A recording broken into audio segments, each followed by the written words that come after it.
Hello, my name's Lindy Cowling and welcome to my channel. My website is www.lindycowling.co.uk. Email is info@lindycowling.co.uk. Email is the main way you can reach me. I may not always be able to get back to you straight away. I do have an automated response, but in time I will respond to you in regards to sessions and appointments. I'll get round to responding, I promise, as soon as I possibly can. So thank you very much. Subject of today's video is Only Love is Real. Take one. Only Love is Real. Take one. Not to be confused with the title of a Brian Weiss book. Brian Weiss, who's absolutely fantastic, his work, which is called Only Love is Real, R-E-A-L. This is Only Love is Real, R-E-E-L, spelt that way deliberately, as you will see in just a couple of minutes after I've started talking. Only Love is Real.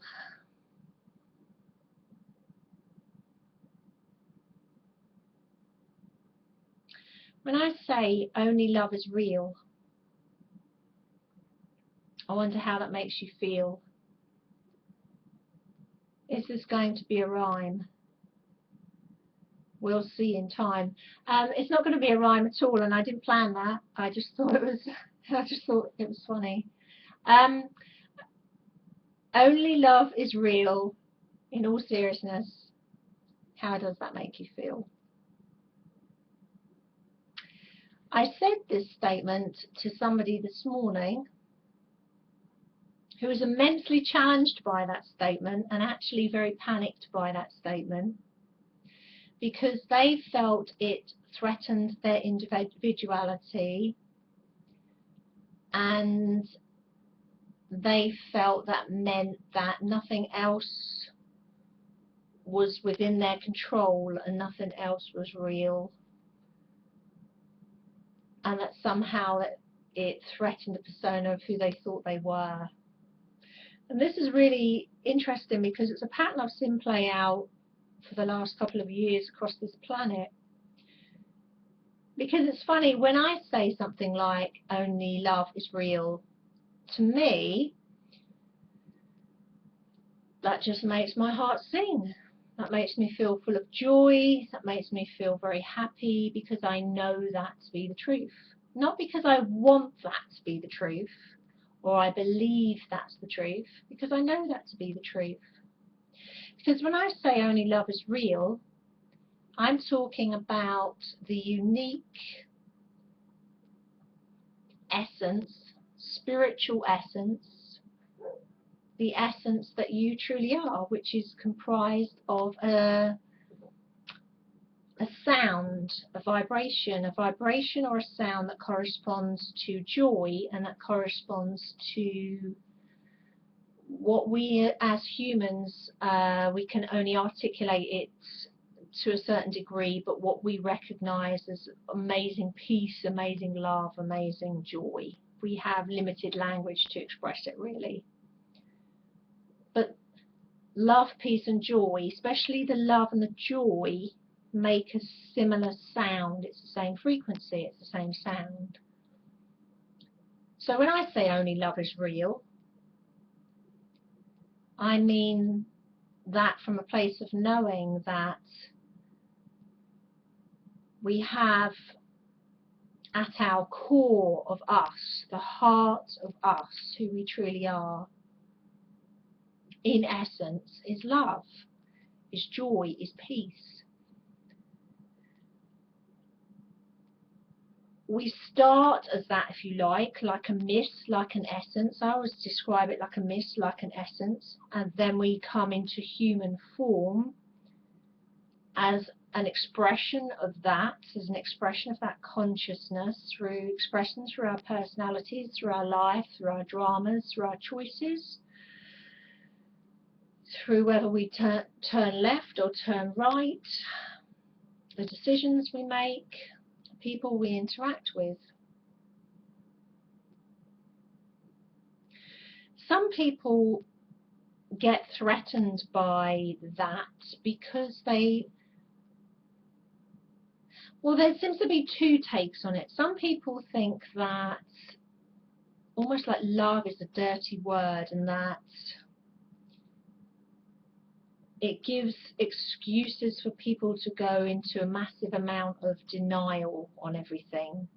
So I'll give you an example, like within the spiritual community, or the so-called, I hate the word light worker, but that's what it's called at the moment, so I'll use that word, light worker community, that there is an element of them that the perception is, I'm not saying this is happening, but the perception is that they sit around on cloud 9, only focusing on love and, you know, hey man, life is swell, man, 24/7. You know, the house might fall down around them, but they're, hey man, that's cool, man. There might not be any food in the cupboard, you know, their wife might leave them, hey man, that's cool, man. There is this perception that there's a huge swathe of people like that. Well, I'm sure there's an element of people like that there would be within that element a proportion of people that use that mindset to deal with things or not deal with things. So, you know, just sit back and say everything is ordained, everything is love, I'm not going to let it get to me, I'm not actually going to face the emotions that it brings up for me, I'll go angelic on it. I mean, I know what it's like to go angelic on things. I know what it's like to go angelic on things and excuse atrocious behaviour, to have your boundaries completely eroded because I went angelic on it. So I know what it's like. I know I've done it. I've been there. But there is this perception that loads and loads of people within the light worker community do that. I don't think it's loads of people. I think it's a small percentage of people. Because I think what happens is with the other percentage of people, they truly recognise that only love is real. Like I just said. I mean, I recognise only love is real, but it doesn't stop me paying my bills. It doesn't stop me getting stressed. It doesn't stop aches and pains. It doesn't stop normal life. It doesn't stop using the bathroom, the restroom. It doesn't stop me going to the shops. It doesn't stop me getting cross sometimes. It doesn't stop any of those things. But it's an awareness within you 24/7 of, again, who you truly are. It's that awareness. So some of the dictates of my life, I would have said, I hesitated there because I kind of played that through in my head. I was going to say some of the dictates of my life have meant that even if I had chosen to, I didn't have the option to sit around and you know, be sitting overlooking a Greek cove, or sitting in the mountains, or, you know, bathing in some crystalline lake. There have been practicalities of my life that have meant that has not always been, or hardly ever been possible up to yet. That is all now changing, big changes again. But I hesitated because I knew in that moment what I was going to say. My heart spoke for me, the knowing spoke for me, and I knew actually even if I had had the opportunities, I have to be the embodiment of it in the physical world. So what I'm saying here is, I think it's absolutely fantastic to take ourselves off somewhere. We yearn for it, actually. Sometimes I yearn for it. I don't do it enough. That's something that I'm hoping is going to be changing. In fact, not hoping, but I will be creating changes with. But it wouldn't be, I would soon, in some ways, I would want to take that into the world. So for me, sitting by a beach, I think after the first few days or few weeks of that, I would be wanting to be proactive. I don't mean keep busy and active that way.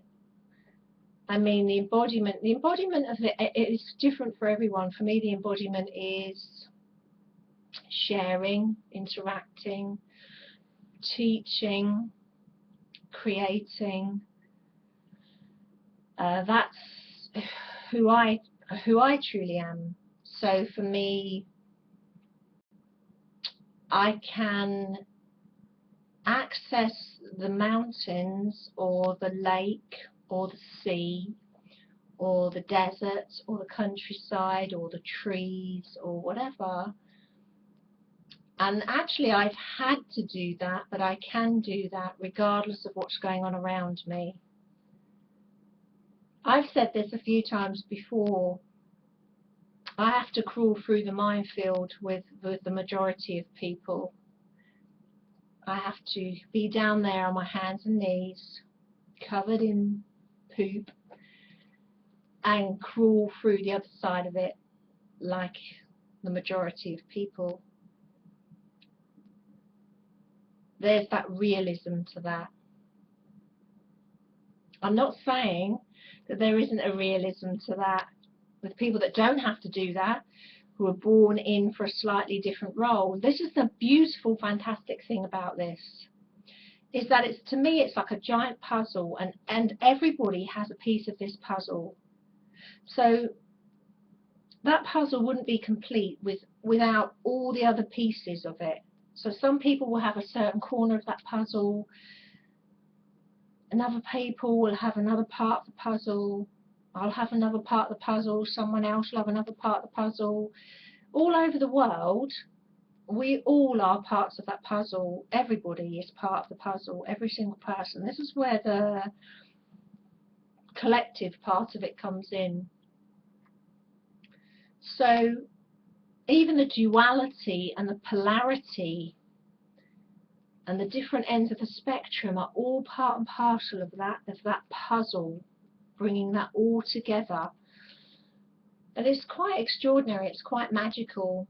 So when I say what I said, there's no criticism in that. But for me, it seems that my part of my path and my life is it's experiential, and for me to personally to embody it, it seems I have to really roll around in it as well. So when I say only love is real, are you somebody that rejoices in that, that feels fantastic in that, that knows that to be the truth, that knows whatever's going on around you, whatever's happening, whatever you're gone through, however extreme, health-wise, mentally-wise, emotionally-wise, financially-wise, job-wise, relationship-wise, whatever it is, loss, all these variations of the human experience. When I say only love is real, does that make you feel better? Does that make you feel hopeful?